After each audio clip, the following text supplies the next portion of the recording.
Jean-Luc Udry, bonjour. Bonjour. Nous poursuivons cet entretien avec cette deuxième question. Comment vivre à nouveau une vie normale après les événements que nous venons de vivre? On avait parlé de la peur dans la vidéo précédente, en disant qu'il fallait évidemment l'affronter, parce que c'était le seul moyen de la faire baisser. Et puis, il y a autre chose. Il y a autre chose, c'est le principe de précaution. Alors là, je vais être très très franc avec vous, je ne suis pas un amoureux inconditionnel du principe de précaution. Parce que je trouve qu'on n'a jamais été aussi bien équipé, on n'a jamais eu autant d'informations, on n'a jamais été aussi intelligent, entre guillemets, et on a peur de tout. Et donc on prend des précautions pour tout. Vous allez chez le médecin, on va vous faire signer une décharge.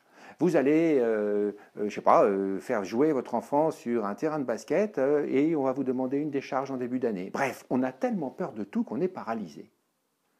Et du coup, quand un événement dramatique comme ce qui s'est passé la semaine dernière surgit, alors là, on n'est pas préparé. Et finalement, on tombe de sa chaise et on termine au 4e sous-sol, du point de vue moral. Et donc, je pense que si je ne suis pas un adepte du principe de précaution, là, je vais vous recommander justement d'être dans la précaution, d'être vigilant, d'ouvrir l'œil, de signaler des choses anormales. Alors, ça peut paraître incroyable, mais la situation est incroyable. Le monde a changé. On n'est plus à une époque où il y a des dizaines de milliers de morts dans l'après-midi. Des dizaines de milliers de morts dans l'après-midi. Depuis que le monde est monde, les batailles, c'était les véritables boucheries. Donc le monde a changé. Alors nous devons nous aussi changer. Une seule chose ne change pas, c'est le changement. Nous devons changer nos comportements. Et c'est ça le principe de précaution.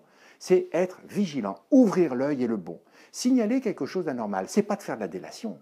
Ce n'est pas de dire, dites, ah, il y a monsieur qui fait ça. Non. C'est simplement d'être un peu solidaire, de nous regarder vivre, d'être un peu ensemble pour vivre, parce que nous devons vivre. Et si vous êtes simplement plus précautionneux, alors à ce moment-là, vous n'avez plus peur. Précaution, oui. Peur, non.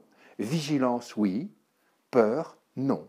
Et c'est en adoptant ce principe, en ouvrant l'œil et le bon, en signalant les choses anormales, en comptant sur les autres, parce qu'ils peuvent aussi compter sur vous, que finalement, la vie va reprendre son cours normalement, enfin, le plus normalement du monde.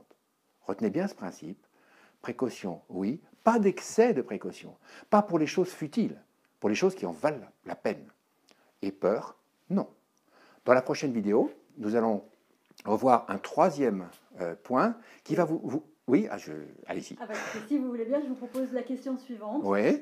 Nous sommes connectés 24 heures sur 24 au flux d'informations par mail, des alertes sur nos smartphones, les chaînes d'infos en continu. On va couper tout ça. Allez-y. La question c'est comment être face à ces flux d'informations en continu? Alors en avant-première, ni trop, ni trop peu. Mais on en reparle dans la troisième vidéo. À très bientôt. Vous pouvez réagir sur www.moraletop.com. Il y a un article qui a été écrit. Vous pouvez mettre des commentaires. Vous pouvez mettre des commentaires sur YouTube. Je ne cherche pas à avoir raison. Je cherche juste à aider les gens. Et il y en a beaucoup qui en ont besoin. Merci. À très vite pour la suite.